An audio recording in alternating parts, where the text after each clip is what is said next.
Dans ce nouveau podcast, on va inaugurer ensemble une nouvelle série que j'ai appelée Confession d'un dirigeant, où je vais vous parler des coulisses de mes différentes entreprises et également des coulisses de divers aspects de ma vie en général, pour que ça puisse vous inspirer, pour que je puisse vous donner divers conseils que vous pouvez appliquer dans votre propre vie, que ce soit pour un projet entrepreneurial, pour rencontrer la femme de vos rêves, pour avoir le physique de vos rêves, etc., etc. Et je pense que c'est le bon moment pour le faire, parce qu'au moment où j'enregistre cet audio, on est fin 2023. Donc du coup, dans ce nouveau podcast, on va couper en deux parties. Première partie, je vais vous faire un bilan de l'année 2023, avec pas mal de confessions sur ce qui s'est passé, réussite, échec, et globalement, qu'est-ce que je tire de cette année 2023. Et ensuite, je vais vous partager mes objectifs pour 2024. Et le fait de vous les partager d'ailleurs dans ce podcast, c'est aussi une manière pour moi d'avoir la certitude absolue d'y arriver, parce que ça, c'est un conseil que je donne souvent à mes clients. Il n'y a rien de plus efficace que l'engagement public pour atteindre ses objectifs. Vous le savez, en début d'année, tout le monde prend des putains de résolutions de merde, les fameuses nouvelles résolutions que personne ne tient. Et ben, une des raisons pour lesquelles les gens ne les tiennent pas, déjà, c'est parce que leurs objectifs ne sont pas suffisamment forts émotionnellement parlant. Un objectif peut être rationnel, mais s'il n'est pas lié à une émotion puissante, eh ben c'est un objectif que vous n'atteindrez pas. Et je vais détailler tout à l'heure dans ce podcast pourquoi. Et l'une des raisons pour lesquelles on n'arrive pas à atteindre ces objectifs, c'est parce qu'on ne s'y engage pas, tout simplement.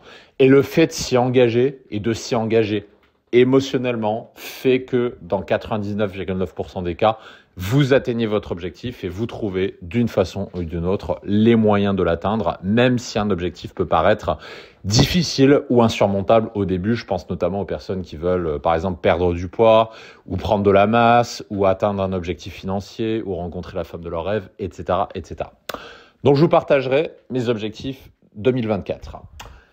Je vais vous expliquer maintenant, et c'est une structure que vous pouvez utiliser. Je vous invite à l'utiliser parce que ça, d'ailleurs, ça fera partie du plan, du grand plan, la vision 2024 que j'ai envie de communiquer à mes clients pour qu'ils aient plus de résultats. Je vais vous expliquer comment je décompose mes objectifs à travers 4 piliers. Les 4 piliers, alors je précise que je sais que la majorité de mon audience sont des hommes, mais je sais qu'il y a aussi des femmes qui m'écoutent, même si elles sont assez discrètes et qu'elles ne postent pas forcément beaucoup en commentaire. S'il y a des femmes d'ailleurs qui écoutent ce podcast, ça me ferait super plaisir d'avoir un commentaire sur YouTube de votre part. Comme ça, je sais que les femmes sont dans les coulisses et écoutent l'émission. Donc, 4 piliers qui s'appliquent pour les hommes comme pour les femmes. 4 piliers qui font tout, qui englobent tout ce qui est important dans la vie d'une personne à tout point de vue. Les 4 piliers sont les suivants, donc je vais vous le noter, je vais vous décrire précisément qu'est-ce que ça veut dire par là. Le premier pilier, c'est celui du physique, ou j'aurais pu aussi l'appeler celui de la santé. Je ne vous fais pas un dessin, je pense que vous m'avez compris. Ce pilier se traduit de lui-même. Donc premier pilier, le pilier du physique. Deuxième pilier, le pilier rencontre. J'aurais pu aussi l'appeler le pilier social, donc tout ce qui a trait aux rencontres amoureuses, à la séduction, et puis aussi au réseau, cercle social, etc.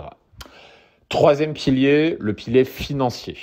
Donc financier, combien d'argent vous gagnez, quels sont vos projets d'investissement, comment vous faites grandir votre capital, etc., etc. Et enfin, le quatrième pilier qui est celui de la mission, que souvent beaucoup de personnes négligent.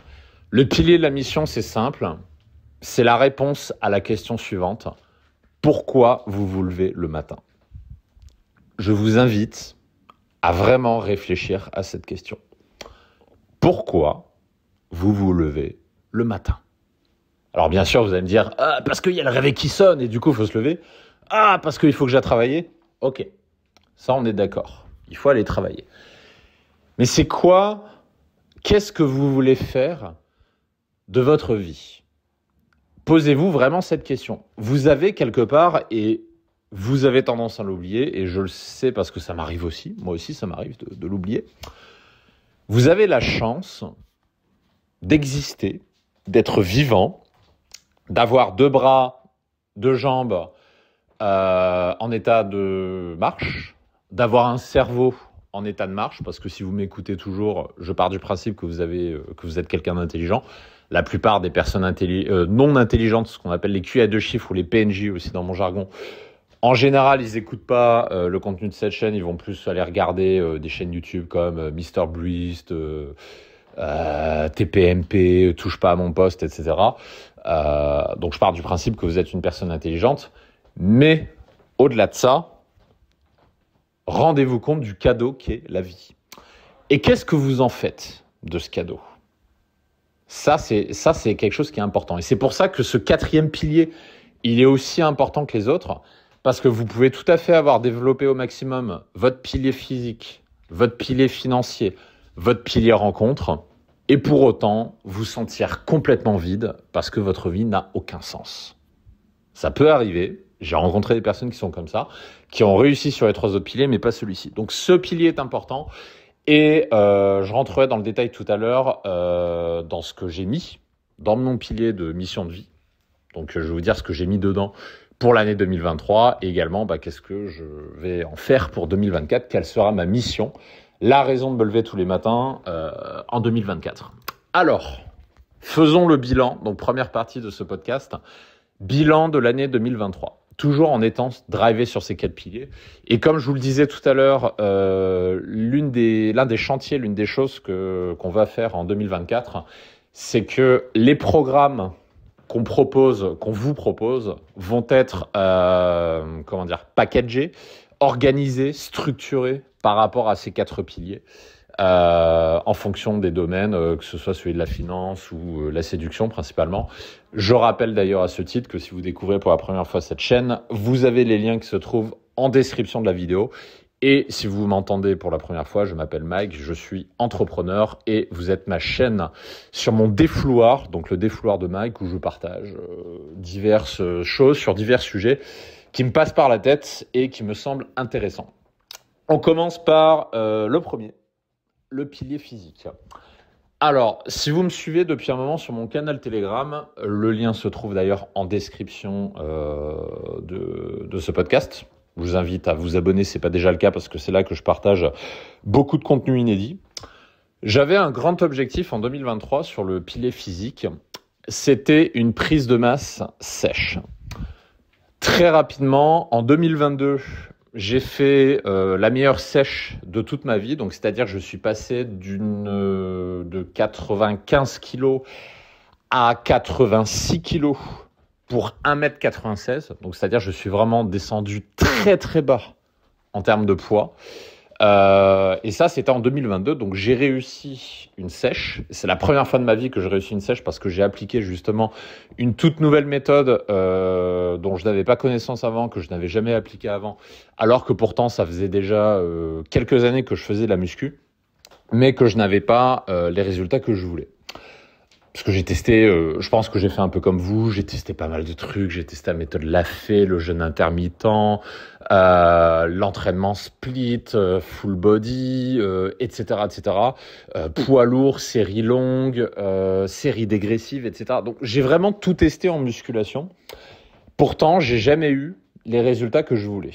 Et en 2022, pour la première fois de ma vie, j'ai eu les résultats que je voulais, c'est-à-dire un corps très sec où mes muscles se voyaient, et en particulier ceux du dos, parce que ma génétique m'avantage sur le dos et me désavantage d'ailleurs sur les pectoraux.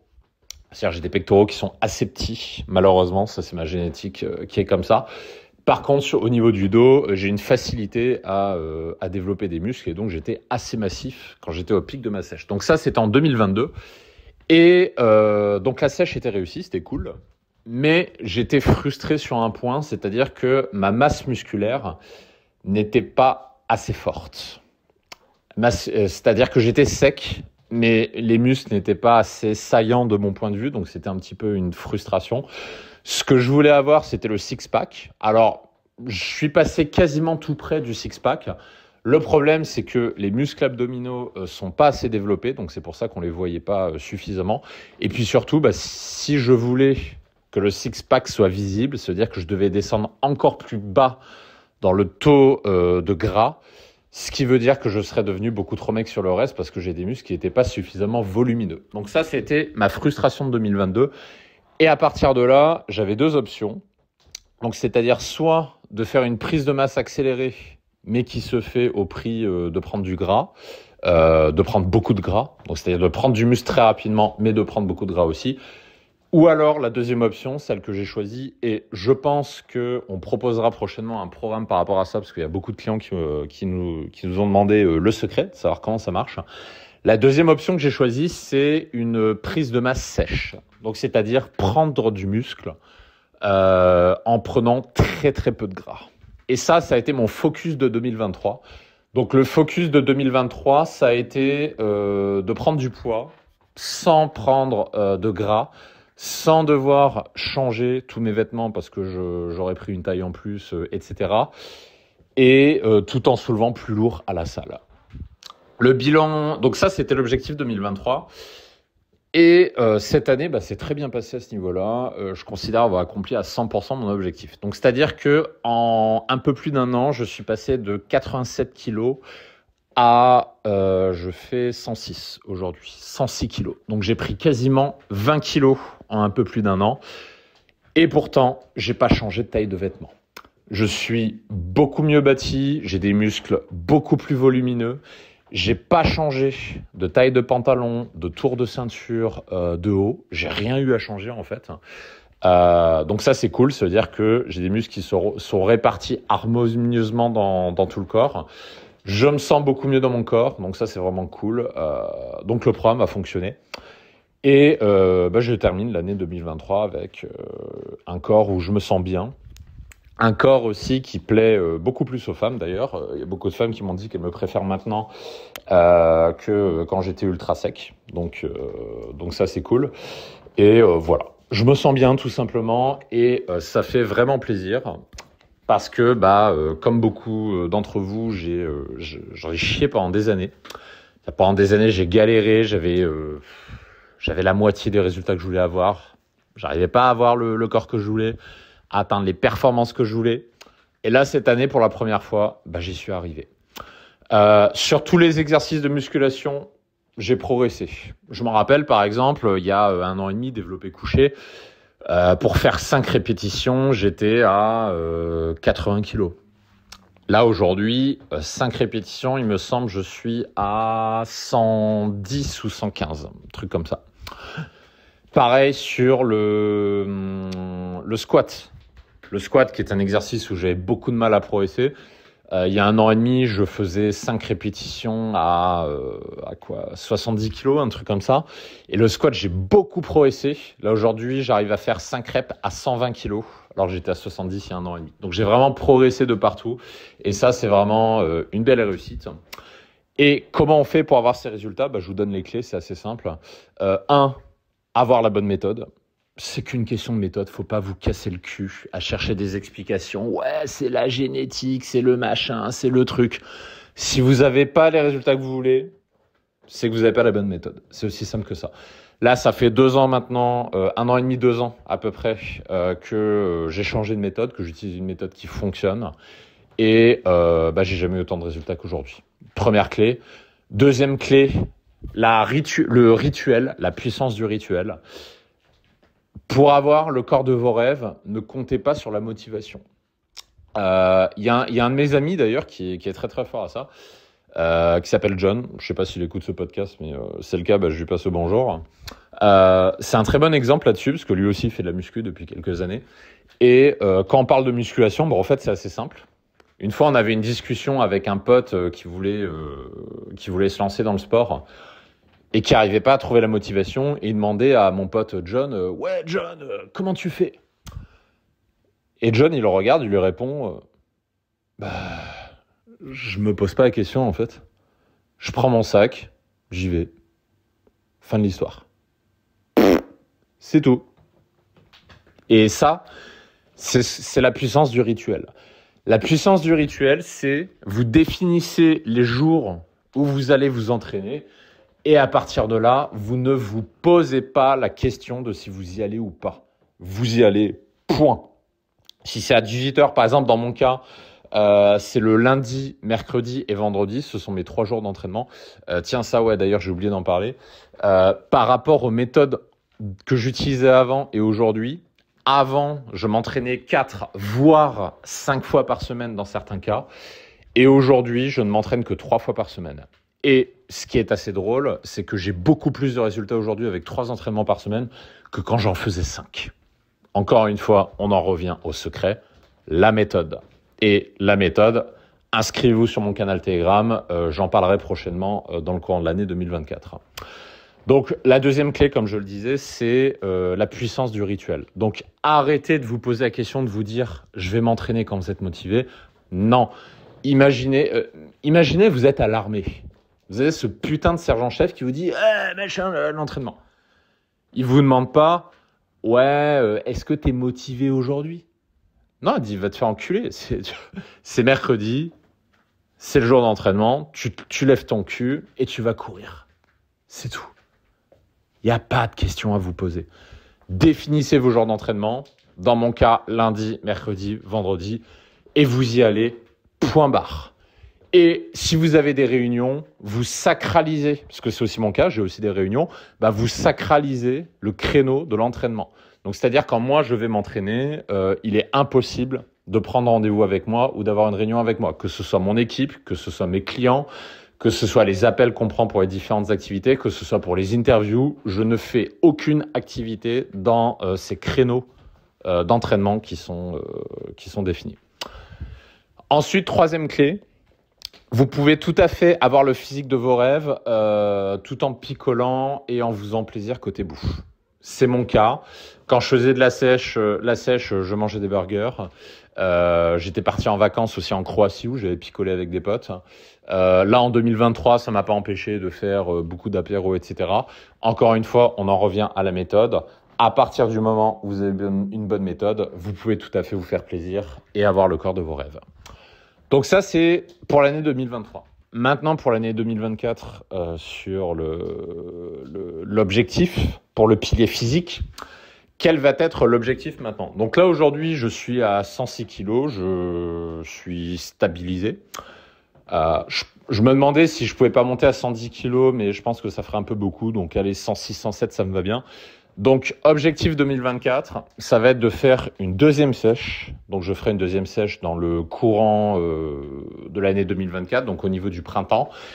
Et l'objectif, là, ce sera d'avoir un six-pack visible avec toute la masse musculaire que j'ai développée en 2023, visible et saillante. Donc en gros, ça veut dire je vais refaire ce que j'ai déjà fait en 2022, sauf que là, je pars avec 20 kilos de plus que ce que j'avais quand j'avais démarré ma précédente sèche.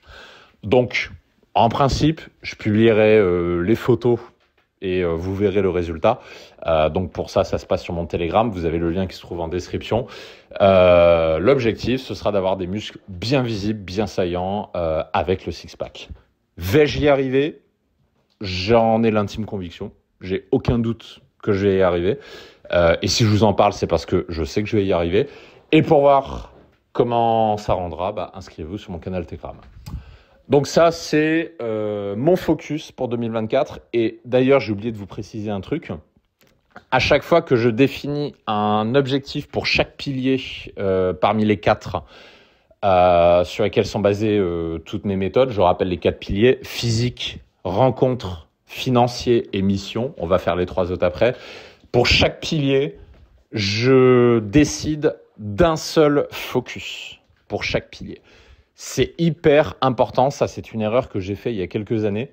Parce que cette méthode des 4 piliers, ça fait 6 ans que je l'utilise, mais j'ai fait beaucoup d'erreurs les premières années. L'erreur que j'ai fait, c'est de définir trop d'objectifs. Donc c'est-à-dire pour chaque pilier, j'avais 5, 6, 7 objectifs à chaque fois. Et en fait, c'est beaucoup trop. Et la décision que j'ai prise maintenant depuis 1 an, un seul objectif par pilier, pas plus. Et l'objectif que vous définissez, c'est le plus important. Vous en définissez un, mais vous le définissez bien. Parce que cet objectif-là est important pour vous. Donc, pour le pilier physique 2024, j'ai un seul objectif, réussir ma sèche. C'est tout. Et réussir ma sèche, j'aurais peut-être pu le préciser un peu plus, ça veut dire six-pack visible, avec toute la masse musculaire que j'ai développée visible. Et je sais que je vais y arriver parce que je l'ai déjà fait, tout simplement. Je l'ai fait en 2022 avec la méthode que j'applique aujourd'hui et il me suffit de refaire exactement la même chose. C'est pas plus compliqué que ça. Voilà pour le pilier physique, pour ce qui est prévu pour l'année 2024. Deuxième pilier, le pilier rencontre. Alors, qu'est-ce que le pilier rencontre ? Ça inclut deux choses dans mon jargon. Ça inclut la partie séduction, donc c'est-à-dire, est-ce que j'ai besoin de préciser ce qu'est la séduction ? Je pense pas. Je vais pas rappeler ce qu'est la séduction et la plupart des personnes qui écoutent ce podcast, d'ailleurs, vous me connaissez depuis ma marque Dragueur de Paris, qui est ma toute première marque, qui est toujours ma marque principale aujourd'hui sur l'activité entrepreneuriale avec les différentes marques que j'ai créées, où on aide les hommes à rencontrer la femme de leurs rêves grâce aux applications de rencontres. Donc pareil, vous avez le lien qui se trouve en description de ce podcast. Donc, partie séduction, mais aussi partie réseau, ce que j'appelle plus le social game dans mon jargon. On a d'ailleurs un programme qui s'appelle comme ça, qui s'appelle le social game chez Dragueur de Paris. Et donc, c'est ces deux ensembles-là qui font le pilier rencontre. Alors, en 2023, et là, je pense que cette partie va vous plaire, parce que là, on va parler nana. Et je vais vous donner quelques petits détails assez marrants. Donc, accrochez-vous. Cette partie, je pense, c'est celle qui va... une des parties qui va être la plus intéressante pour vous. En 2023, j'avais un objectif. C'était de rencontrer quelqu'un, de me mettre en couple.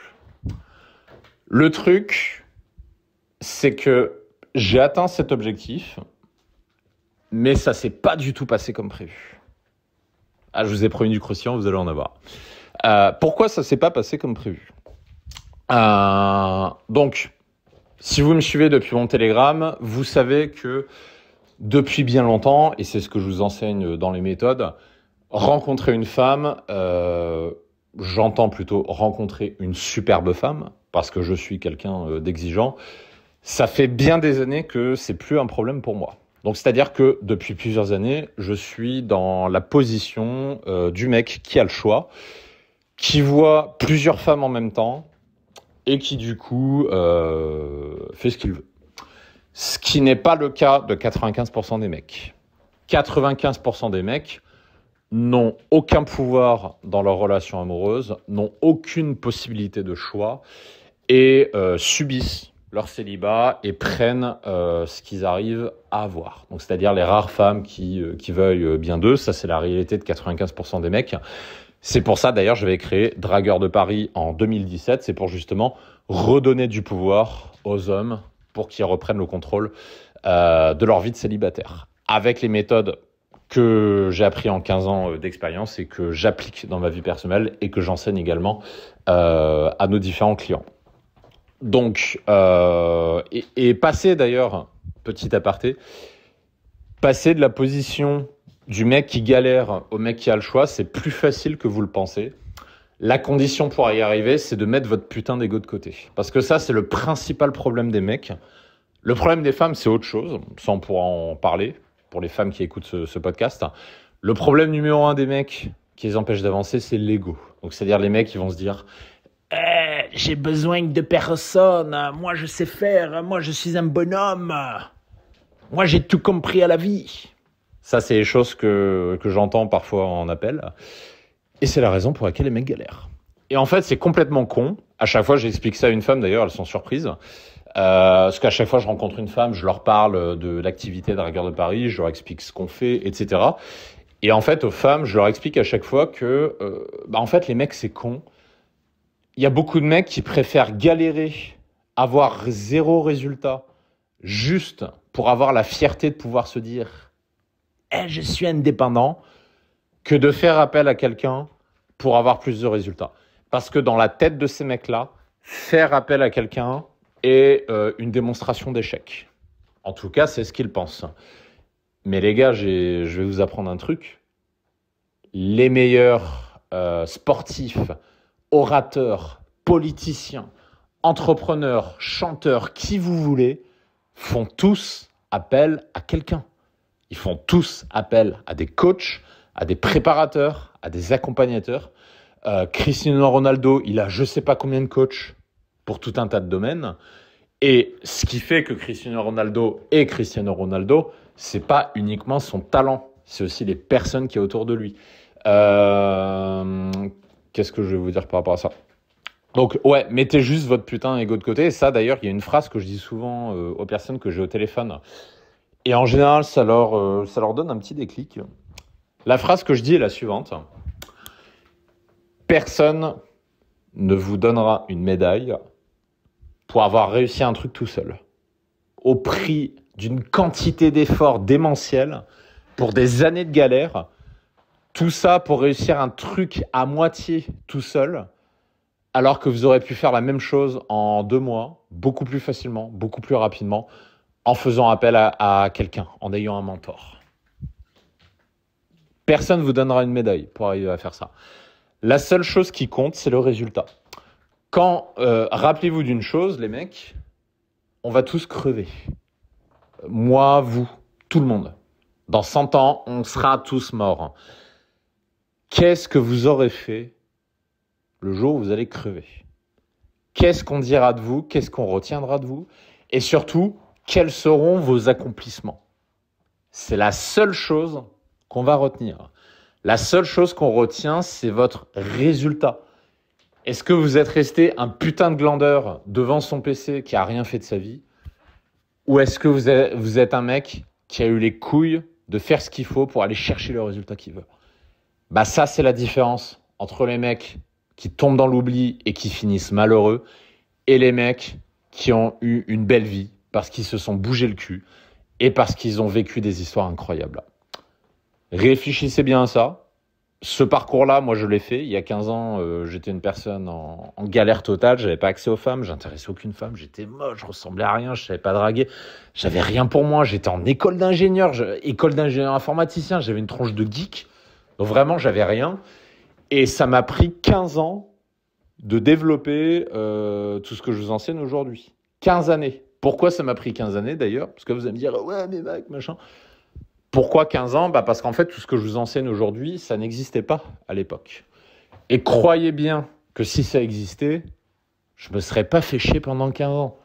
Je serais allé chercher l'autoroute directement. Je suis pas con. J'ai 25 ans, je suis ingénieur, je gagne ma vie. Pourquoi je vais en chier pendant 10 ans? Je prends l'autoroute tout de suite. C'est aussi simple que ça.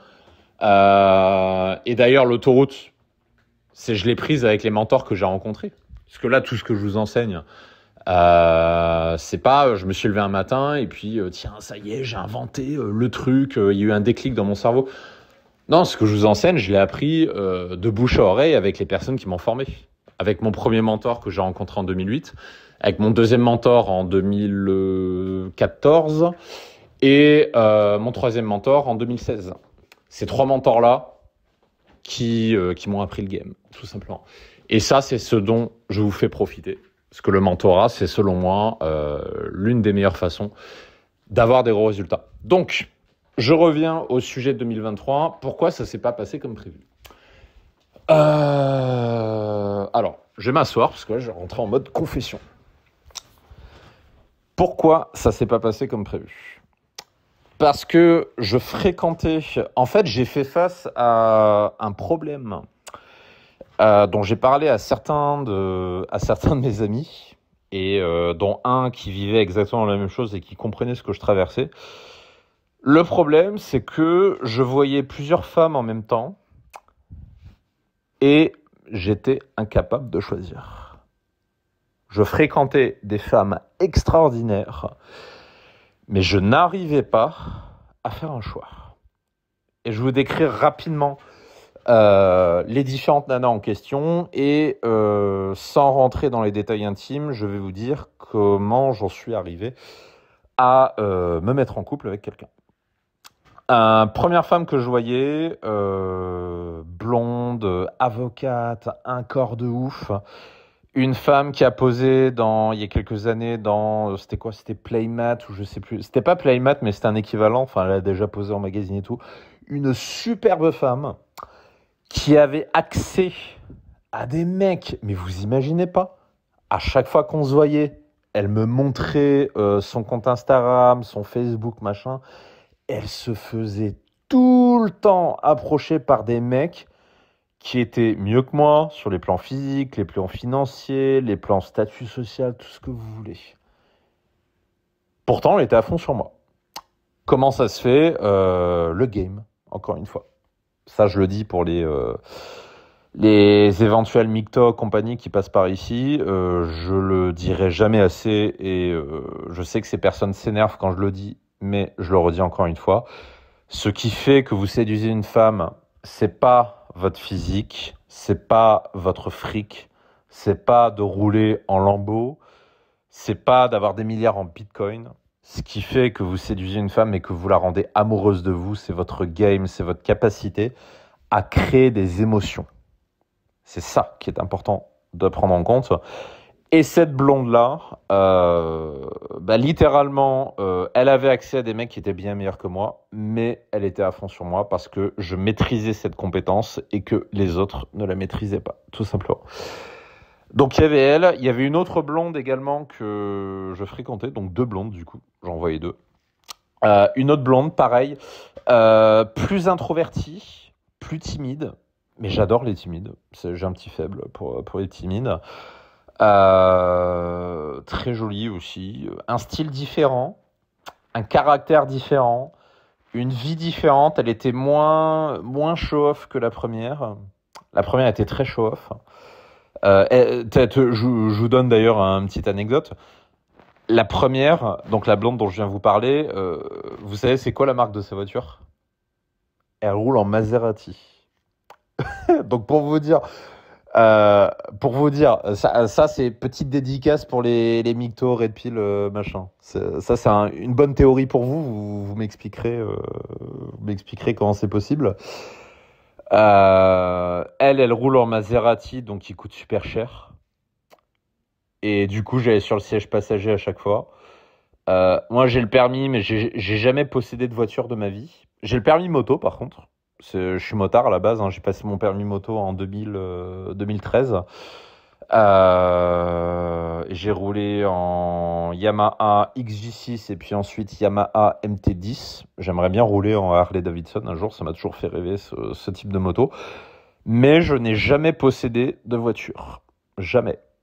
Donc du coup, ça veut dire que je me faisais emmener par une magnifique blonde qui roulait en Maserati, bien pimpante, parfaite, pas un pet de mouche sur la carrosserie. Et puis moi, j'étais sur le siège passager, voilà. Et pourtant, elle était amoureuse de moi. Comme quoi. C'est pas la Lambo, finalement. Donc du coup, en fait, au lieu de ce que vous écoutez les mythos, etc., sur Internet, ils vous disent toujours ouais, faut rouler en Lambo, machin et tout. Bah du coup, moi, j'ai pas de Lambo, mais j'allais dans la Maserati, de la nana. Voilà, donc ça m'a fait rire. C'était assez drôle. Et donc, la deuxième nana, beaucoup moins show-off, plus discrète, plus introvertie, etc. Mais par contre, un des meilleurs coups de ma vie. Oh putain. Je rentrerai pas dans les détails parce que tout ce qui est sexe, etc., ça c'est ma ligne de conduite, je n'en parle pas dans le podcast. Mais à chaque fois qu'on se voyait, l'heure qui précédait le moment où on allait se voir, j'étais déjà ultra excité. Donc il y avait elle. Ensuite, troisième nana, une brune, entrepreneuse,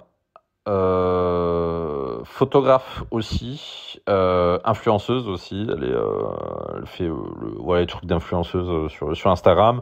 Moi, je suis pas influenceur, mais en gros, voilà, poster des stories, etc., pour avoir des likes, etc., et puis aussi pour avoir des clients. Extrêmement intelligente.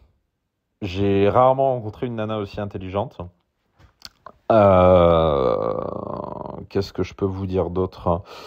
Mon opposé en termes de personnalité, c'est-à-dire moi je suis plutôt le mec un peu rationnel, ingénieur, froid, pas très expressif, introverti.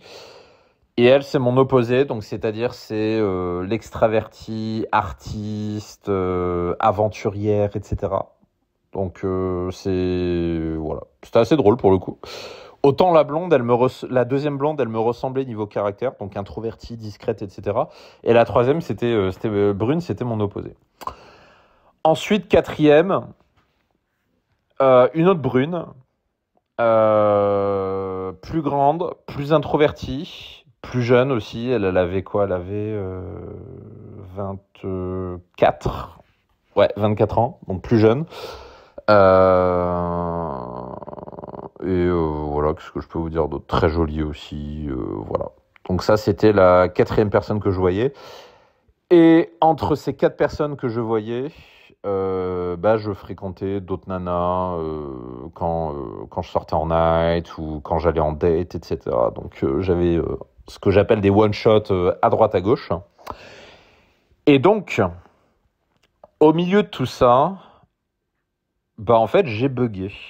C'est-à-dire que, en fait, toutes ces nanas étaient très différentes et j'étais incapable de faire un choix. C'est aussi bête que ça, en fait. Je n'arrivais sincèrement pas à choisir. Elles étaient toutes très différentes, mais aussi toutes extraordinaires. Et il y a un moment où ça commençait à devenir tendu, donc ça, c'était vers la première moitié de l'année. Et en fait, il y a un moment où ça commençait à devenir tendu, parce que toutes ces personnes-là savaient que je voyais d'autres nanas. Je ne leur ai jamais caché, je leur ai dit. Hein. Je suis toujours 100% honnête et transparent quand je vois quelqu'un. Donc elles savaient que je voyais d'autres personnes. Je ne leur disais évidemment pas qui. Je restais très flou là-dessus. Et en fait, ça les rendait jalouses au bout d'un moment. Et en fait, petit à petit, l'une après l'autre, elles m'ont fait comprendre que ça allait vers l'ultimatum, en gros. C'est-à-dire soit on se met ensemble, soit on arrête, parce que je veux pas juste être un plan cul, j'ai envie d'être avec toi, etc., etc. Et en fait, j'étais sincèrement incapable de choisir. Au point que, au mois de mai, j'ai un ami qui est venu me voir en Pologne, donc j'étais à Varsovie à ce moment-là, au mois de mai. Il est venu me voir et je lui en ai présenté 2, alternativement. Donc on est allé dîner avec 2 nanas différentes, avec le même pote. Et même lui, il m'a dit, en fait, les 2 que tu m'as présentés n'ont rien à voir, mais rien à voir. Elles sont toutes très très différentes. Et elles sont toutes les 2 exceptionnelles dans leur style respectif. Bon, du coup, il m'a dit ça, je dis ok, je suis pas plus avancé pour le coup. Et en fait, je vais vous donner la petite astuce parce que c'est pas la première fois que j'ai cette situation. J'en ai déjà parlé sur un précédent podcast et également sur le Telegram. La fois précédente où j'ai eu la même situation, c'était la fois précédente où j'ai été en couple pendant 3 ans et demi. Donc c'est-à-dire qu'il y a quelques années, je sortais avec 2 femmes en même temps. Je précise que les 2 étaient au courant. Et contre-intuitivement, parce que là je sais, il y en a qui vont dire « Non, mais si tu leur dis ça, elles vont se barrer, machin. » En fait, c'est pas du tout ce qui se passe. Les 2 étaient au courant. Et à cette époque-là, je m'étais dit, bon, c'est un peu chaud quand même, parce que si je leur dis, ouais, ok, je suis honnête, mais du coup, elles vont pas l'accepter, elles vont se barrer. En fait, c'est l'exact opposé qui s'est passé. C'est-à-dire qu'en fait, ça les a mis en leur disant, en fait, j'ai créé une espèce de compétition et qui faisait que les 2 femmes me voulaient. Et du coup, ont fait tout ce qu'elles pouvaient faire, tout ce qui était en leur pouvoir, pour que je tombe amoureux et pour que je reste avec elle. C'est contre-intuitif, mais c'est vraiment ce qui s'est passé. Et donc j'ai déjà eu cette situation-là. Et la première fois que je l'ai vécu, en fait, ce que j'ai fait, c'est tout simple. Comme je sortais avec 2 femmes qui, pareil, à l'époque, d'ailleurs, j'avais fait la même chose encore. C'est-à-dire ces 2 femmes-là que je fréquentais, je les ai présentées alternativement à mon meilleur ami qui s'appelait Sébastien et qui habitait avec moi à Paris. Enfin, avec moi, il était pas très loin de chez moi et du coup, on se voyait régulièrement. Et je lui ai présenté alternativement ces deux femmes-là. Et pareil, il m'a dit la même chose que mon pote de 2023 qui est venu me voir à Varsovie. Il m'a dit, bah, en fait, les deux sont super. Elles sont très différentes, mais elles sont toutes les deux exceptionnelles. Même moi, je suis incapable de dire laquelle est mieux. Donc, j'étais pas plus avancé non plus à cette époque-là. Et du coup, ce que j'ai fait pour faire mon choix, j'ai fait une technique toute bête. J'ai laissé faire les choses. C'est tout bête. Donc les deux étaient au courant et j'ai juste laissé passer le temps. Et ce qui s'est passé à cette époque-là, c'est qu'en fait, au bout de 1 mois et demi à peu près, j'ai commencé à tomber amoureux d'une des deux nanas. Et en fait, le switch s'est fait naturellement. C'est-à-dire qu'après 1 mois et demi de recul, il y avait une des deux avec qui clairement mon cœur balançait. Et avec l'autre nana, du coup, ça se passait pas aussi bien que je l'espérais ou pas aussi bien que je le pensais. Dans le sens où au début, c'était c'était paillettes dans les yeux, c'était ouf, etc. Et puis en fait, plus le temps passe, plus tu apprends à connaître la personne. Et en fait, je me suis rendu compte que c'était pas la personne qu'il me fallait et que c'était plutôt l'autre. Et c'est tout simplement comme ça que j'ai fait mon choix. Et c'est comme ça que j'étais en couple pendant 3 ans et demi avec une femme dont j'ai été très très très amoureux et avec qui j'ai vécu une des meilleures relations que j'ai jamais vécues de toute ma vie. Donc voilà comment s'est fait mon choix à cette époque-là. Et cette année 2023, j'ai fait à peu près la même chose. Donc c'est-à-dire j'ai tout simplement laissé faire le temps. J'ai pris le temps de passer du temps avec chacune de ces personnes et pour voir à laquelle je pensais. Et en fait, je me suis rendu compte, quand je voyais une des nanas, en fait, c'était à une autre que je pensais. Après qu'on ait couché ensemble. Parce que avant de coucher ensemble, évidemment, je suis hyper excité, c'est ouf, etc. Mais une fois qu'on a couché ensemble et qu'on est sur le lit et qu'on parle de tout et de rien, en fait, je pensais à une autre. Et c'est là que j'ai pris conscience que, en fait, celle qu'il me fallait, c'était la femme à qui je pensais. Parce que ce moment-là, sur le lit, c'était avec elle que je voulais être. Et c'est tout simplement comme ça que j'ai fait mon choix. Mais ça n'a pas été facile parce que, donc déjà, il y avait cette problématique-là. Et la deuxième problématique que j'ai eue, qui a été une vraie problématique, c'était la peur de l'engagement, tout simplement.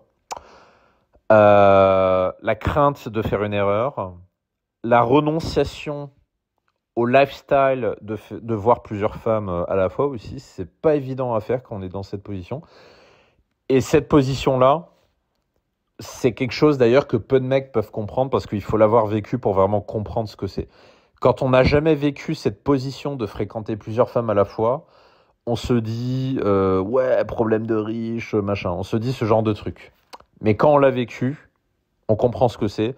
Et les rares hommes que j'ai rencontrés qui ont vécu cette position-là et à qui j'ai parlé de cette situation-là l'ont vécu aussi.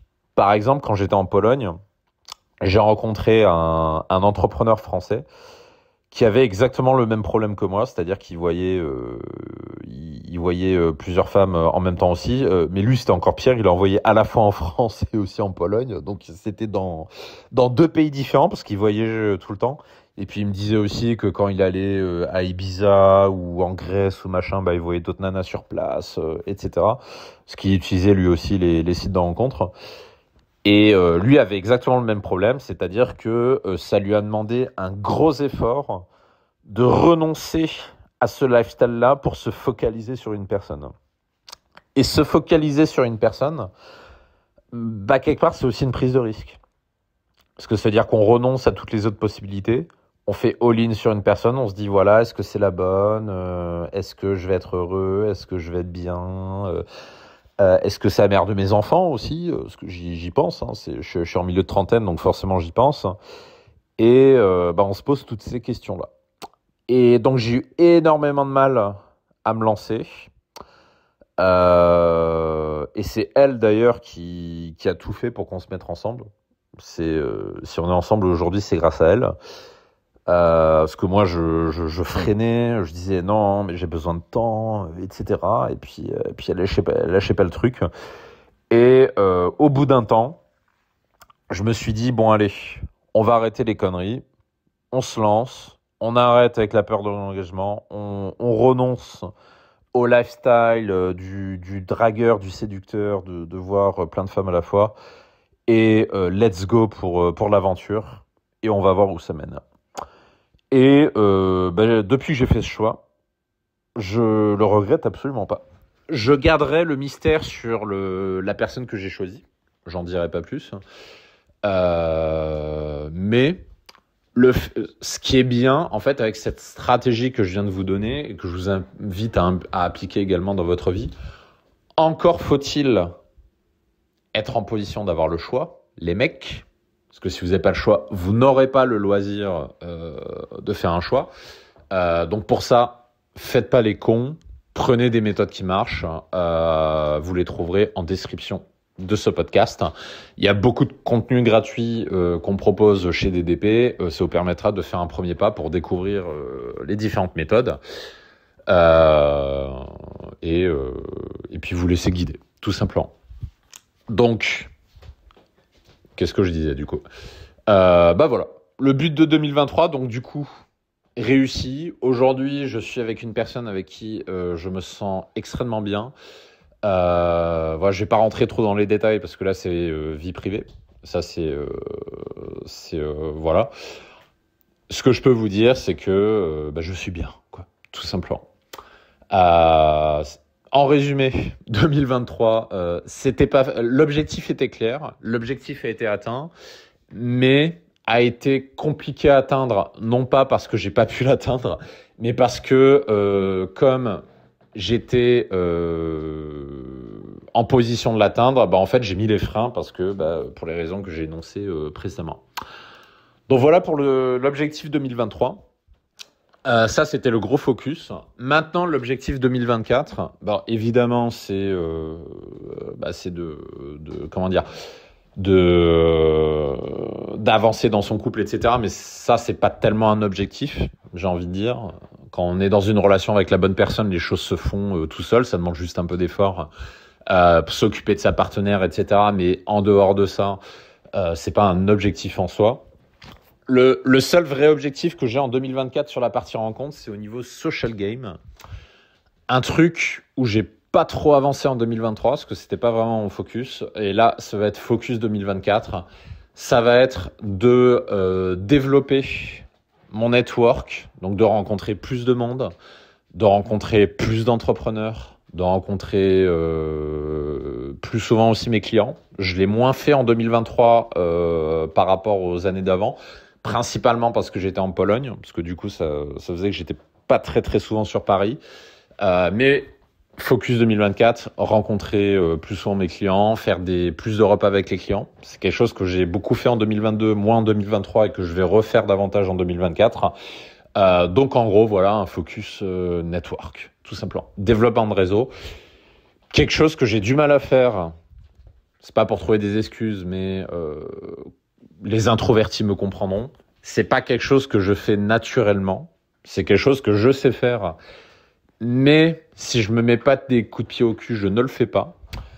Et encore plus en Pologne, parce qu'il y a la barrière de la langue, l'anglais, etc., qui fait qu'on est moins proactif pour aller nouer à des contacts. Et pourtant en Pologne, j'ai déjà pu rencontrer pas mal de monde alors que j'ai pas fait grand chose pour ça en 2023. L'année 2024, l'objectif, ça va être de passer la seconde et de rencontrer plus de monde, à la fois en France et aussi en Pologne. Et ça, d'ailleurs, ça va être en lien avec l'objectif du pilier mission que je vais développer tout à l'heure. Troisième pilier, le pilier financier. Alors, j'avais un objectif en 2023 sur le pilier financier, c'est de m'attaquer sérieusement au domaine de l'investissement. Un domaine que j'ai beaucoup négligé pendant de longues années. C'est-à-dire pendant de longues années, j'étais principalement focalisé sur l'entrepreneuriat, sur le développement de nos différentes marques, de nos différentes entreprises. Donc ça a été mon focus pendant des années. Et l'investissement, c'est un sujet qui m'a toujours fait chier, en particulier celui de l'immobilier. D'ailleurs, l'immobilier, ça m'a toujours fait chier. Et ça me fait tellement chier d'ailleurs que je cherche, que j'explore, que j'utilise aujourd'hui d'autres stratégies d'investissement que celle de l'immobilier. Donc le focus de 2023, ça a été de faire... Alors j'avais pas d'objectif financier précis. L'objectif que j'avais en 2023, c'était de placer tout mon capital personnel dans différents placements et le faire fructifier, tout simplement. Donc c'était un objectif simple, focalisation sur l'investissement. Ce qui s'est passé, donc ça a été assez mouvementé. J'avais déjà commencé à m'y attaquer en 2022, d'ailleurs, j'ai pas attendu 2023 pour le faire. J'avais commencé en 2022 par consulter différents gestionnaires de patrimoine et j'ai été déçu. J'ai été déçu parce que j'en ai vu 4 au total, dont 3 qui m'ont été recommandés soit par des amis, soit des entrepreneurs. Donc c'était toutes aussi, parce qu'il y avait des femmes, des mecs et des nanas très compétents, sympas, etc. Mais en fait, il y a un truc qui me gênait. Enfin, il y avait 2 choses qui me gênaient, plutôt. Première chose qui me gênait avec les gestionnaires de patrimoine, c'était que, grosso modo, leur préconisation, c'était une usine à gaz pour un gain à la marge. Franchement, c'était un gain à la marge. Des montagnes de complexité administrative pour jouer avec des niches, des lois, des machins. Et moi, je regardais ça, je disais, putain, les gars, c'est une usine à gaz, tout ça pour gagner 4000 balles par an. Je dis, ouais, ok, 4000 balles, c'est sympa. Mais tous ces efforts-là, ça, pareil, c'est une clé que je peux vous donner, le coût de l'opportunité. Ça, généralement, c'est quelque chose que vous ne faites pas. Raisonnez en coût d'opportunité. Parce que là, vous allez me dire, ouais, bon, mec, 4000 euros, je ne vais pas m'asseoir dessus. Je sais qu'il y a beaucoup de mecs qui vont se dire ça. Effectivement, 4000 euros, un sou est un sou. Donc, 4000 euros, c'est déjà bien. Ce qu'il faut comprendre, c'est la notion de coût d'opportunité. C'est-à-dire que le temps que vous allez passer à gratter, à faire des opérations complexes pour économiser quelques milliers d'euros, c'est de l'énergie que vous ne passerez pas à faire autre chose. C'est ça, le coût d'opportunité. Le coût d'opportunité, c'est vous faites un truc et du coup, vous ne faites pas d'autres trucs qui potentiellement auraient été plus intéressants. Donc ça, c'est le premier truc qui m'a gêné sur le gestionnaire de patrimoine. Et le deuxième truc qui m'a gêné et que j'ai ressenti en discutant avec eux, parce que ça, j'en parle assez souvent, ces dernières années, j'ai développé... Alors, c'était dans plusieurs programmes chez DDP que j'en parlais. Ces dernières années, j'ai beaucoup développé ma part féminine. Alors, je sais, ça fait un peu bizarre de dire ça. J'ai développé ma part féminine en termes de ressenti. C'est-à-dire qu'il y a 10-15 ans, j'étais quelqu'un d'ultra rationnel, technique, 1 plus 1, logique, 1, 0, etc. Et avec les années, j'ai appris à développer mon ressenti, ma sensibilité émotionnelle, mon instinct. Et beaucoup de décisions que je prends dans la vie se basent sur ce ressenti. Et la quasi-totalité du temps, je ne vais pas dire 100% parce qu'on fait tous des erreurs, bien sûr, mais dans 95% du temps, l'instinct, le 6e sens, quand il dit quelque chose, généralement, c'est vrai. Et ce que me disait mon 6e sens, mon instinct par rapport aux gestionnaires de patrimoine, c'est qu'en fait, ils en savent rien de l'avenir. Ils en savent rien. Les mecs, ils vous disent l'immobilier de bureau post-Covid, ça va se développer. Vas-y, mets de la thune dessus. Ouais, les implémentations commerce, machin, SCPI, trucs, vas-y, mets de l'argent dedans.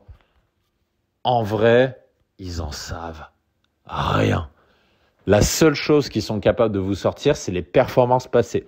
Mais, comme vous le savez, les performances passées ne présagent pas des performances futures. Si vous avez une phrase à retenir à propos de l'investissement, c'est celle-ci. Donc ça, c'était en 2022, je précise. C'était pas en 2023, parce que j'ai déjà commencé à aller voir. Le premier que j'ai vu, je crois même, c'était en 2021. J'ai déjà commencé plus tôt. Et ça, c'était un ressenti assez fort que j'avais. C'est qu'en gros, en fait, ils vous conseillent des stratégies qui peut-être ont du sens aujourd'hui, mais en fait, ils sont incapables de vous assurer quoi que ce soit, de vous dire quoi que ce soit, parce que personne ne sait prédire l'avenir.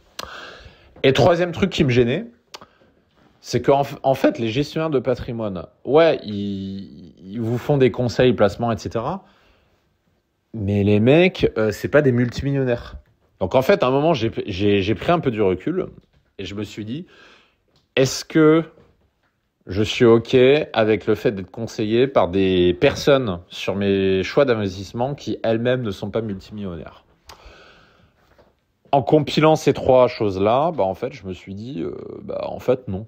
Je vais pas écouter les préconisations gestionnaires de patrimoine. Ça va pas être ma stratégie.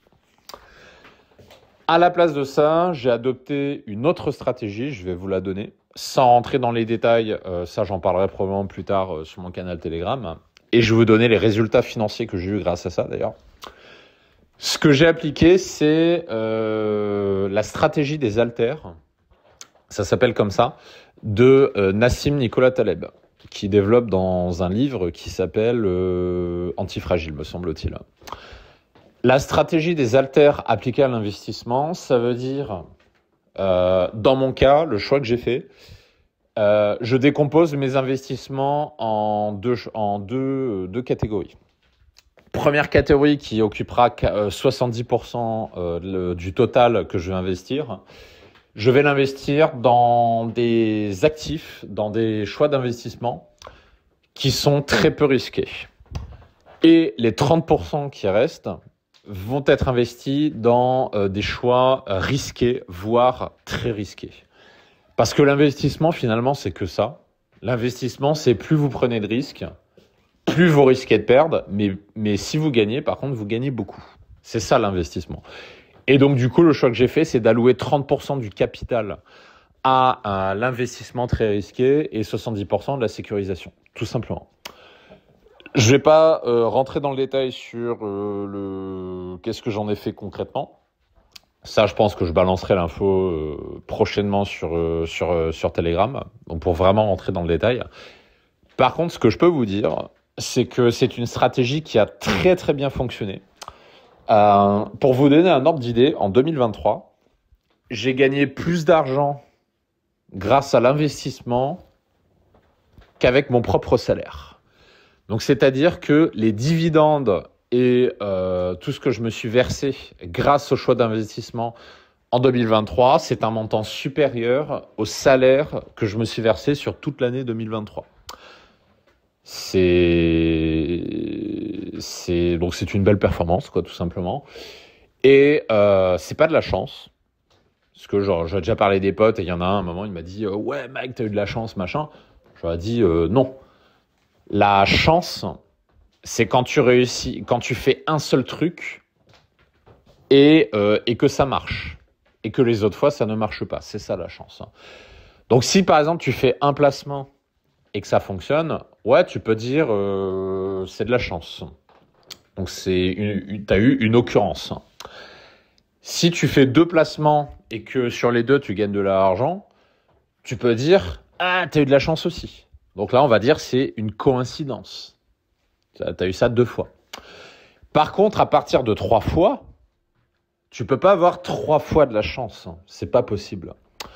Si ça arrive 3 fois au plus, là, c'est de la récurrence. Et la récurrence, ça veut dire que tu as une stratégie. C'est-à-dire que tu as une stratégie qui fonctionne. Parce que tu peux pas avoir 3 fois de suite de la chance comme ça. En investissement, ça n'existe pas. Et en l'occurrence, dans le total des placements que j'ai fait, j'en ai fait une dizaine. Et sur les 10 que j'ai fait, il y en a un seul où j'ai perdu de l'argent, où j'ai été à moins 3%, donc c'est pas beaucoup. C'est une perte très limitée finalement. Et en plus de ça, c'était dans la partie risquée, donc dans les 30%. Mais sinon, sur tous les autres placements, je suis bénéficiaire. Le plus petit est à plus combien ? Plus 6 ou plus 8%, quelque chose comme ça. Et l'opération la plus bénéficiaire que j'ai fait une plus-value de plus 180%. J'en ai fait une autre à plus 80% également et une autre à plus 95%. Donc quand vous faites plusieurs placements à succès comme ça, c'est pas de la chance. C'est le fruit d'une stratégie. Parce qu'encore une fois, si c'est un seul placement, ça peut être de la chance. Si c'est 3, 4, 5, 6, 10 placements, c'est pas de la chance. C'est que vous avez une stratégie, une méthode qui fonctionne, tout simplement. Donc ça a été le focus de 2023 et ça s'est très bien passé, tout simplement. Focus 2024. Tiens, d'ailleurs, j'ai oublié de vous le dire, je le dirai en fin de podcast. Pour chacun des piliers, j'ai associé une devise qui est importante pour moi et je vous la donnerai, il y en a 4 du coup, et je vous les donnerai en fin de podcast. Donc, maintenant, l'objectif financier de 2024 au niveau de l'investissement, c'est le même, mais c'est de générer beaucoup plus de dividendes et de bénéfices grâce à l'investissement. Donc, c'est-à-dire que je vais garder la même stratégie qu'aujourd'hui et qui fonctionne depuis un bon moment, stratégie que j'ai mis du temps à élaborer. Encore une fois, je n'ai pas rentré dans les détails de cette stratégie, mais c'est quelque chose qui a été mûrement réfléchi, c'est-à-dire j'ai fait beaucoup de recherches, j'ai discuté avec des entrepreneurs, des investisseurs également, qui avaient tous des stratégies différentes. Personne n'a la même stratégie en termes d'investissement. Et c'est à partir de tout ce que j'ai vu, lu, entendu, etc., que j'ai fait mon choix de la stratégie d'investissement. Et comme ça a très très bien marché, du coup, je continue. Pour 2024, par contre, la différence, c'est que je réinvestis tous les gains. Donc, c'est-à-dire tous les bénéfices, tous les dividendes qui ont été récoltés, je les réinvestis, du coup. Je réalloue du capital dessus. Donc, l'idée, ça va être de faire grossir cet investissement en allouant beaucoup plus de capital dessus, tout simplement. Ça, c'est pour le pilier financier.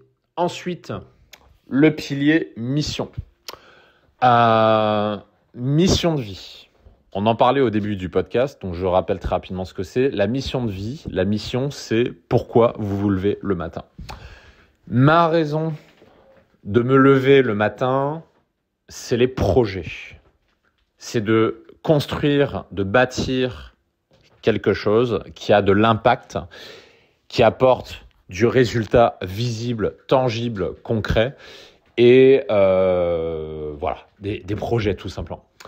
C'est quelque chose que j'ai toujours aimé faire, c'est-à-dire quand j'étais salarié, j'étais chef de projet.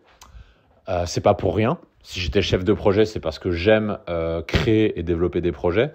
Avant ça, j'étais ingénieur en aéronautique, donc je travaillais sur des projets.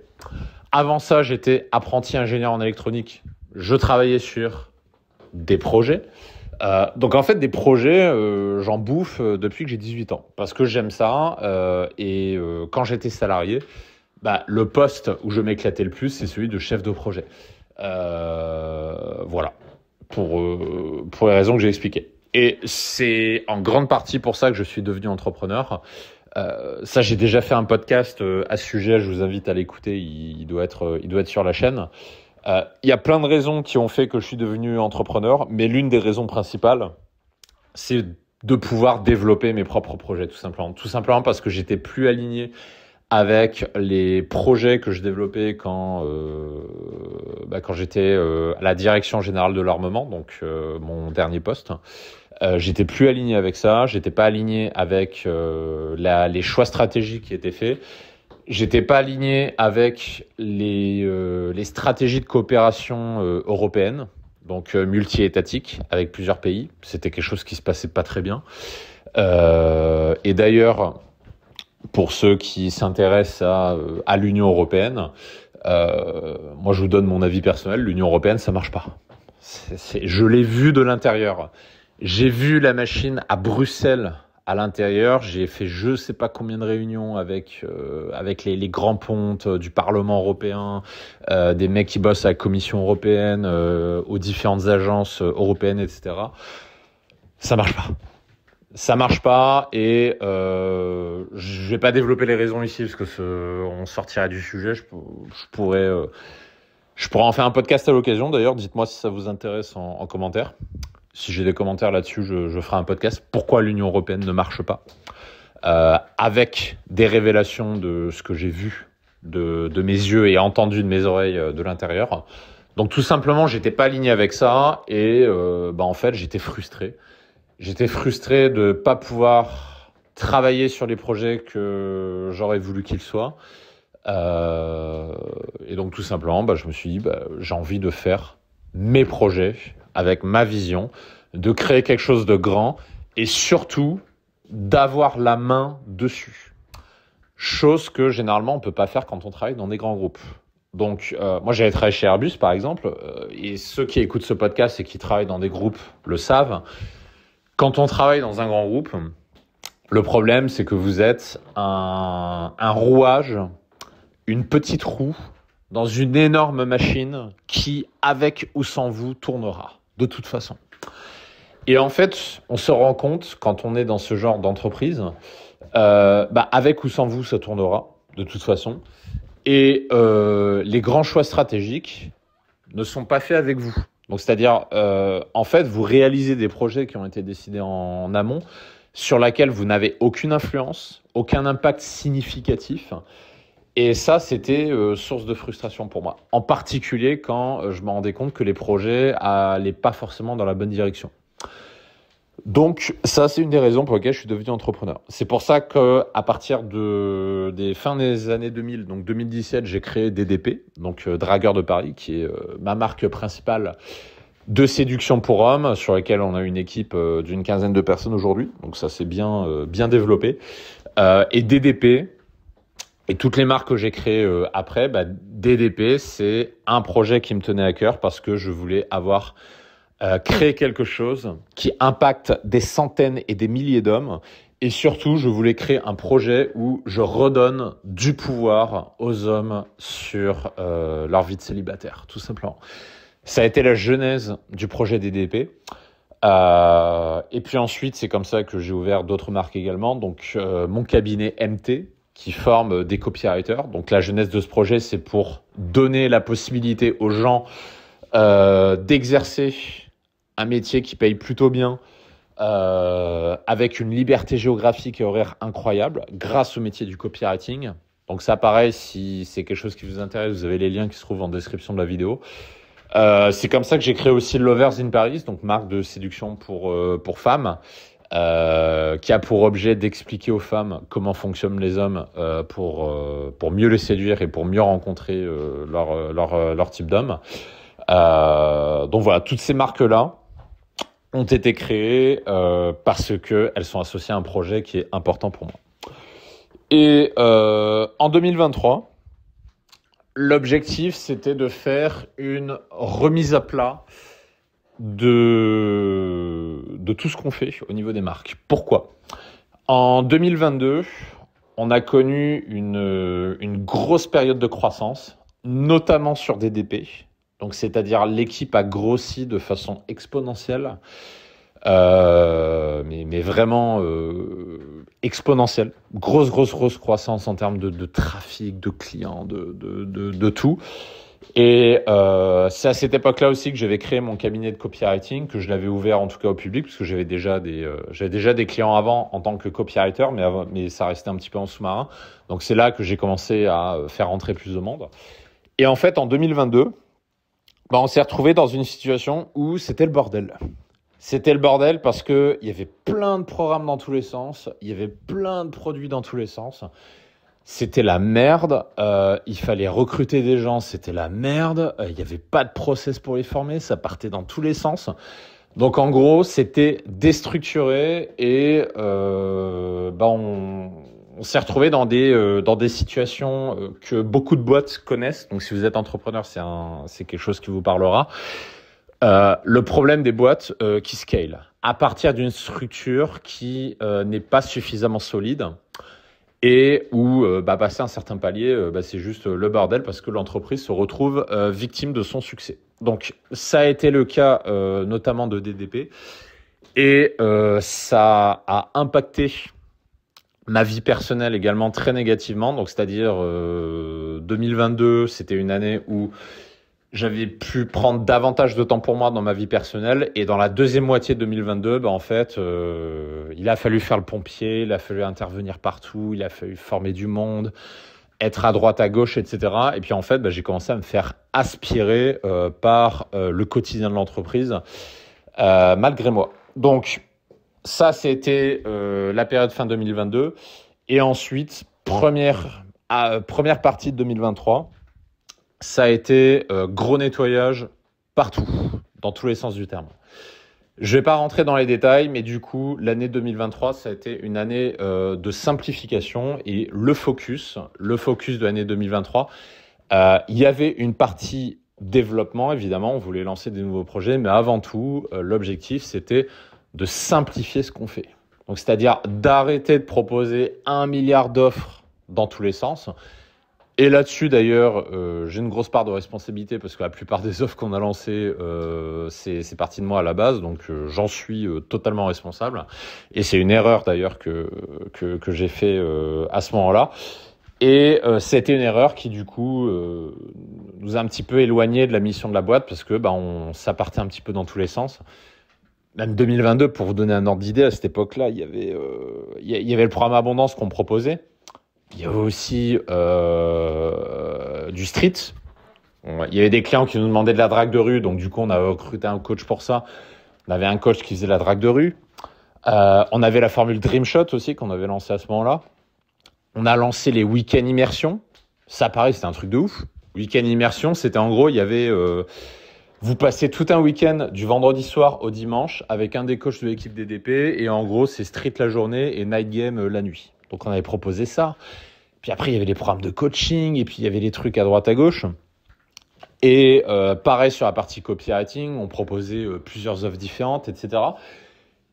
Tout simplement, c'était le bordel. Et 2023, c'était on se concentre sur peu de choses, mais par contre, on le fait bien. Donc, c'est pour ça que là, aujourd'hui, en 2023, par exemple, sur DDP, on a 2 programmes principaux. On a Abondance, qui est notre programme VIP pour la séduction pour hommes, qui est celui qui donne le plus de résultats. Donc là, c'est le programme VIP. Et on a l'Académie, qui est un programme plus accessible financièrement et qui comporte seulement de la formation en ligne et l'accès à une communauté pour les personnes qui n'ont pas forcément beaucoup de moyens, mais qui veulent avoir le meilleur des méthodes DDP pour progresser à leur rythme et avancer tranquillement de leur côté. Et on propose pas autre chose que ça. Focalisation sur ces 2 offres-là. Donc, on fait peu d'offres, mais par contre, on le fait à fond et on fait en sorte que ces offres-là soient ce qui se fasse de mieux dans le monde de la séduction. Pareil sur l'activité de copywriting. Pour les entrepreneurs qu'on accompagne, on a maintenant une seule offre. Avant, on avait plusieurs offres différentes avec des rythmes et des séances différentes de coaching, des longueurs différentes, des durées différentes, etc. Aujourd'hui, on a une seule offre qui est la même pour tout le monde. Et pour le copywriting, pareil, on a un programme de formation directeur marketing où on forme des personnes à devenir directeur marketing et copywriter certifié. Tout ça, pareil, c'est dans un seul programme et on n'en fait pas d'autres. On fait un focus sur ce programme-là et pas autre chose que ça. Et pour les femmes aussi, pareil. Avant, on avait créé plusieurs programmes différents sur Lovers in Paris. Tout ça, on les propose plus. Et aujourd'hui, ce qu'on fait, c'est tout simple. C'est que quand il y a des femmes qui nous contactent, en fait, on leur propose de se joindre aux séances de coaching des coachs DDP. Et on leur explique que ce qu'on leur propose, c'est on leur explique comment fonctionnent les hommes, en leur montrant ce qui se passe, tout simplement, dans la culture des DOM, tout simplement. Et c'est ce qu'on a fait avec une première femme en fin d'année, en 2023, avec une femme qui s'appelle Hélène. Je lui passe le bonjour d'ailleurs, je ne sais pas si elle écoute ce podcast, qui a intégré le programme aussi en novembre 2023 et qui participe même d'ailleurs au repas DDP. C'est assez drôle parce que du coup dans les repas DDP il y a quasiment que des mecs et du coup vous avez une femme au milieu qui est Hélène qui a rejoint le programme. Donc du coup ça, c'était le gros focus de 2023, qui n'est pas totalement terminé, parce que je trouve qu'il y a encore trop de complexité dans tous les sens. Donc du coup, on continue sur cette voie de la simplification. Donc c'est-à-dire de faire peu de choses, mais par contre, de le faire bien et d'en faire le meilleur programme qui soit. Que pour DDP, Abondance, ce soit le meilleur programme de coaching pour application de rencontre qui existe en France. Et on fait une grosse focalisation dessus. Et au quotidien, ça n'apporte que des avantages, c'est-à-dire les équipes, du coup, il y a moins de contraintes et ça laisse plus le champ libre pour s'éclater, puisque du coup, on n'a qu'un seul programme. Pour les clients, on a une offre qui est plus lisible, parce que ça, c'est un reproche qui m'a été fait par beaucoup de clients. Personnes qui me disaient que DDP, c'était trop compliqué, qu'il y avait trop de trucs, il y avait trop d'offres, ils comprenaient pas, etc. Et ils ont raison. Ils ont totalement raison. Et du coup, c'est aussi pour ça qu'on a fait la simplification, parce que même les clients eux-mêmes comprenaient rien à ce qu'on proposait. Parce qu'il y avait trop d'offres, tout simplement. Et donc, ça va continuer, et ça a été le gros focus de 2023. Focus 2024 pour la mission de vie. Je vais vous le partager aujourd'hui. Le gros focus de 2024, ça va être de lancer une marque internationale en séduction. En prenant tout ce qui fait le succès de DDP, mais en allant porter le projet d'abord en Europe, donc en langue anglaise, dans d'autres pays européens, et puis ensuite à plus de pays, donc États-Unis, et puis tous les autres pays où il y a des personnes qui parlent anglais. Ça, c'est une mission de vie qui me tient particulièrement à cœur, notamment du fait que dans le marché français de la séduction, il y a quasiment personne qui l'a fait. Donc, et encore moins dans le domaine des applications de rencontre. Donc ça, c'est c'est un défi pour moi. C'est quelque chose que j'ai très envie de faire. Et puis surtout, c'est quelque chose que je pense j'aurais dû faire bien plus tôt aussi. Là, à un moment, je parlais avec, on en discutait avec ma copine, parce que je lui partage un peu tout ce que je suis en train de vous raconter, je le partage en détail avec ma copine. Et puis à un moment, je lui parlais de ça. Et en fait, elle me disait, en fait, je comprends pas pourquoi tu t'es pas déjà lancé sur le marché anglais, en fait.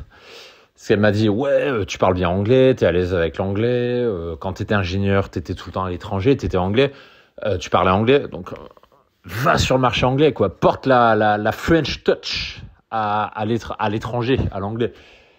Et en fait, elle a raison. Mais je lui ai dit, je ne veux pas le faire trop vite, chaque chose en son temps. D'abord, on structure correctement tout ce qu'on fait déjà aujourd'hui pour que ce soit fait à un niveau d'excellence. C'est-à-dire qu'aujourd'hui, ça marche déjà bien, mais je vise un niveau d'excellence pour chacun des programmes qu'on a pour que ce soit ce qui se fasse de mieux. Notre objectif, c'est que les clients aient les plus gros résultats le plus rapidement possible et on met notre focus sur ça. Et ce projet international, j'ai envie de le faire quand on aura vraiment des bases très très solides, suffisamment solides pour qu'on puisse en tout cas lancer sereinement un autre projet derrière. Donc ça, ce sera plus un focus pour probablement deuxième trimestre 2024 à mon avis, au train où vont les choses actuellement. Et ça, en termes de mission de vie, ça va être un truc qui m'excite de ouf, l'anglais, le projet international. Je pense que c'est un levier sur lequel on peut faire beaucoup de choses, on peut progresser dans beaucoup de domaines. J'en ai parlé à l'équipe également fin 2023 et pareil, ça, il y a beaucoup de monde qui est chaud pour bosser sur ce projet-là. Je vous donne pas le nom tout de suite d'ailleurs. Le nom de l'activité est déjà trouvé, le site est déjà en ligne, mais je donne pas tout de suite. J'aime bien teaser un peu. Je le balancerai sur le canal Telegram le moment venu. Donc, si vous n'êtes pas déjà abonné, vous pouvez le faire en cliquant sur le lien en description de cette vidéo. Voilà pour les 4 piliers, et je vous ai promis également les devises, 4 devises, phrases clés, mantras, qui sont hyper importantes pour chacun de ces piliers. Je vais vous les donner et je vous invite à les noter parce que ce sont des phrases motivantes qui résonnent beaucoup en moi et qui, à mon avis, résonneront en vous aussi. Première phrase pour le pilier physique, ne jamais subir. Ça, c'est la devise de la Légion étrangère, ne jamais subir. Et je l'ai mis sur le pilier physique pour cette raison-là. Ne subissez pas. Vous voulez avoir le corps de vos rêves, allez le chercher. Ne subissez jamais. Pilier numéro 2, le pilier des rencontres. Le mantra pour ce pilier, c'est « Where your attention goes, your energy flows ». Donc ça, c'est de l'anglais. En français, ça veut dire « Là où va ton attention, ton énergie va ». Ce que ça veut dire, et ça marche particulièrement en séduction, c'est que là où vous mettez votre focus et votre attention, c'est là que vous allez avoir un impact sur la catégorie nana que vous rencontrez.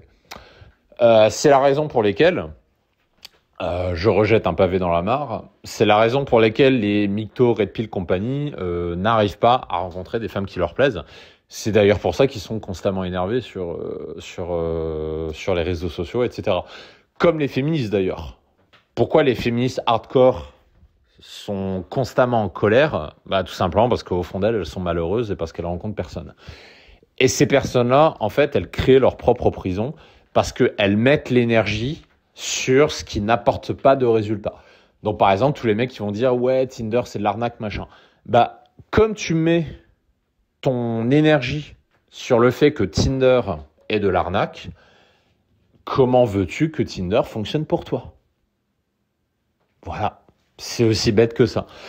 Alors que si tu prends l'opposé en disant « Non, Tinder, ça marche, c'est un moyen de rencontre extraordinaire », ce qui est ma croyance, devinez ce qui se passe.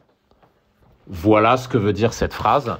Et si vous voulez avoir plus de résultats dans vos rencontres amoureuses, avant de vous intéresser aux méthodes DDP Company, commencez déjà par appliquer cette phrase « Where your attention goes, your energy flows ».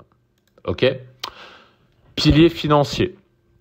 La devise est « Je ne perds jamais, soit je gagne, soit j'apprends ». Comme vous l'avez deviné, de Nelson Mandela. Enfin, je crois que c'est Nelson Mandela. Voilà. J'ai pas besoin d'en dire plus. La phrase se suffit d'elle-même.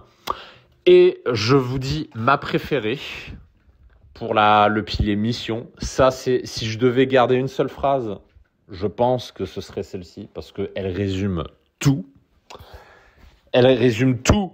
C'est une phrase qui, à elle seule, a le pouvoir de vous donner ce que vous voulez dans votre vie, sur tous les plans. Que ce soit même, j'aurais pu la mettre sur tous les piliers, cette phrase, tellement elle est puissante. Notez-la bien. Je vais la dire 2 fois, tellement elle est puissante. Le mantra est « La meilleure façon de prédire l'avenir, c'est de le créer ». Je répète, la meilleure façon de prédire l'avenir, c'est de le créer.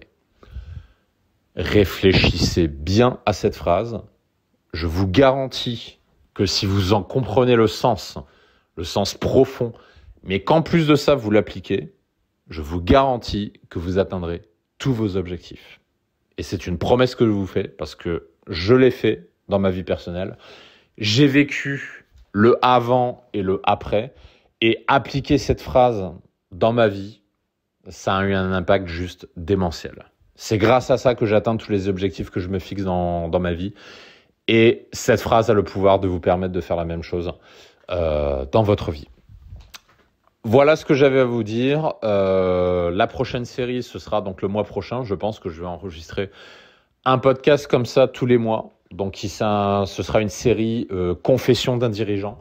Dites-moi en commentaire si vous avez aimé ou pas. Dites-le moi en commentaire et plus j'ai de commentaires positifs là-dessus et plus je poursuivrai longtemps cette série Confession d'un dirigeant.